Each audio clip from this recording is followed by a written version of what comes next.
Maybe we'll find something with You'll Never Find Me. Maybe Bruce Perky will find something with this. It centers on an isolated man played by Brendan Rock. He's living in the back of a desolate caravan park. He has a mobile home, very dark and dingy. And you see him at the beginning. He's maybe holding a whiskey bottle, or I forget, is it half full? And there's a glass and he's going to drink some whiskey. And then there's also some clear liquid that he has. And you're thinking, this guy he might be in a suicidal state right now. That's where the movie starts. Okay. But then there's a knock on the door, and there's a mysterious woman played by Jordan Cowan, and she is soaking wet because they're in the middle of a storm. She needs some help. She has no shoes. Her feet are muddied, and she just wants to call for help. And for some reason, he is very apprehensive because she's a stranger. She's apprehensive of him because he's very introverted and he looks a little bit creepy, and he doesn't seem like a very sociable, friendly guy. So the rest of the movie has them feeling each other out as far as it's sort of a chess game, cat and mouse game. Should the man trust the woman? Should the woman trust the man? Should she take a shower? Should she warm her clothes by the heater?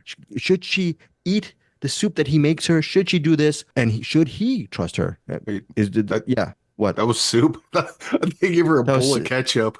Right, exactly. So that is the premise of You'll Never Find Me. It's directed by Josiah Allen and Indiana Bell. Indiana Bell also wrote the screenplay. It's streaming exclusively on Shudder Friday, March 22nd. I absolutely loved You'll Never Find Me. It is a slow burn thriller. For me, it just checks off all the boxes. The third act is pretty much wackadoodle. I really love the twist. I really love the execution. The prohibitive thing for You'll Never Find Me is, dear listener, if you're not a fan of slow burn thrillers, it might take a little while to get there. But if you are a fan of stories that unfold at times glacial pace, because you're stuck in a room with two people, the camera's going to pan left or right, it's going to do a close-up.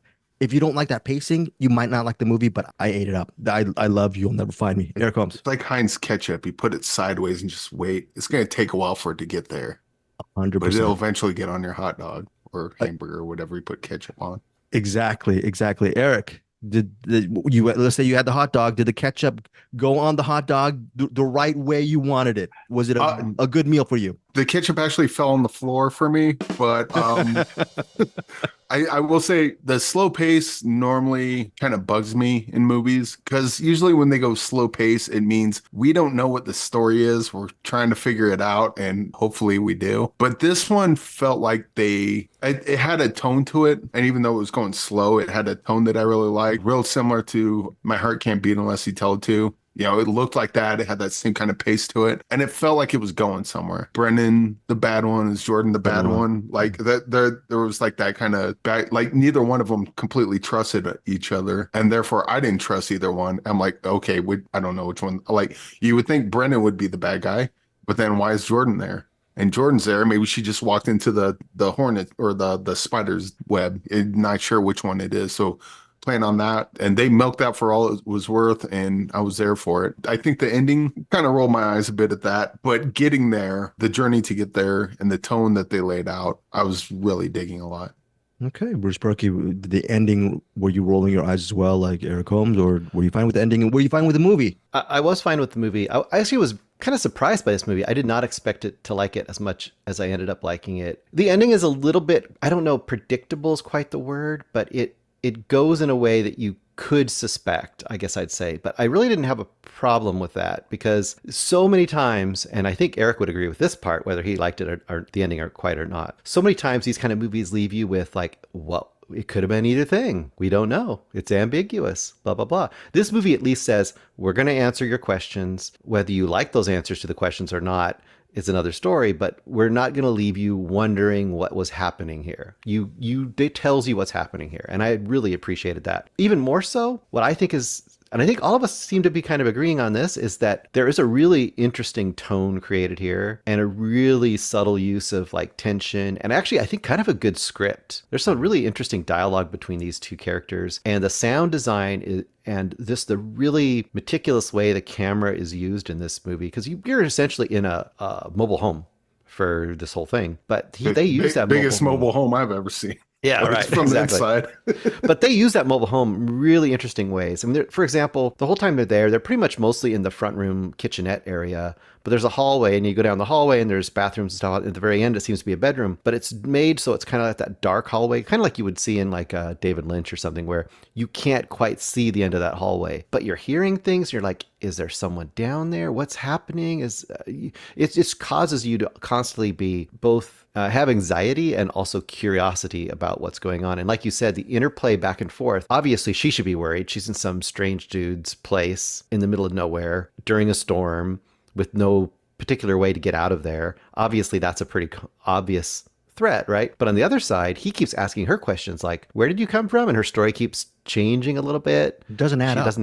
She doesn't have shoes. He's kind of like, how did you, wait, the gate is locked. Wait, how did you get in here? There's a lot of stuff like that going on too, which I think is really interesting. I kept thinking of the first third of Barbarian. Yes. It has some of that energy. Also, even though you're in the mobile home, sometimes it felt to me like you're like on a boat in a storm at sea. Like it just felt so drifty and weird, and I really like the tone and the moods put on here, and I think these filmmakers are showing a lot with a little. You know what I mean? Like they have very little to work with, and they're doing a lot with it. I could be very, very curious to see what these filmmakers do with more budget and more scope. I would have a lot of promise out of these two.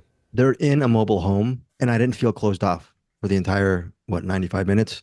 I didn't feel like hemmed in or like get to the ending already. I'm really, really bored. The only way the world opens up is sort of a flashback to a car window with rain, right? And someone peering into it, and you can't see that person's face. And whenever the doors opened, that's the only outside world you get to see in this film. But I didn't feel claustrophobic or hemmed in as well at all. I just felt anxious because I was tense about what's going to happen with You Will Never Find Me. This is a huge wreck. I really, really love this movie. Currently on Rotten Tomatoes, it's at 93%. I'm not a Rotten Tomatoes critic, but I'm just going to say right now that rating suits me because I'm giving it 4.5 stars. You'll Never Find Me. By the way, I forgot to add Sleeping Dogs right now is at a really high level rating of 25%, but this one 93%. Or You'll Never Find Me. What about you, Eric? 25%? Come on. I know, right? I know. Eric, you and I, yes, I agree with you, Eric. So get on Rotten Tomatoes and clean house. All right. What is your rating? Well, so a couple things real quick. The ending, there's two endings. There's without saying what it is, there's the thing that happened, but then there's the ending, like just before the title comes up. Yeah. I love that end titles. It reminded me a lot of Once Upon a Time in Hollywood, where it's like, oh, it's Once Upon a Time in the West or whatever, like Quentin Tarantino likes to do that. And then it gets to the end of the movie, and then it does Once Upon a Time in Hollywood in a certain font. And I'm like, oh, this is a fairy tale. Okay, now the title makes sense. Like the whole time I'm like, You'll Never Find Me. I don't get it. But they place the title at the very end at just the right time where I'm like, oh, okay, I got you. That was pretty good. But the ending I said I didn't like was something we talked about in the thing, and I won't get to here. But yeah, this is a 4-star movie. I think with a stronger ending, probably could have been 5 really easily. And I agree that any movie that these two make, Josiah and Indiana, I'm there for. Oh, and one last question. Jordan Cowan, any relation? No? Anderson Cowan? Yeah. Anderson should see this. Maybe it's a long lost cousin from I don't know. Yeah. So Bruce, your rating? I'm 4.5 stars on this one too. Yeah. 4.5 stars. Me and Bruce, 4.5 stars. Eric, slightly lower. Still 4 stars. We all loved it. But 4 stars, nothing to sneeze at. We're nothing to sneeze at. There's no, and there's no splitting hairs here. We enjoyed this movie. Streaming on Shudder, March 22nd.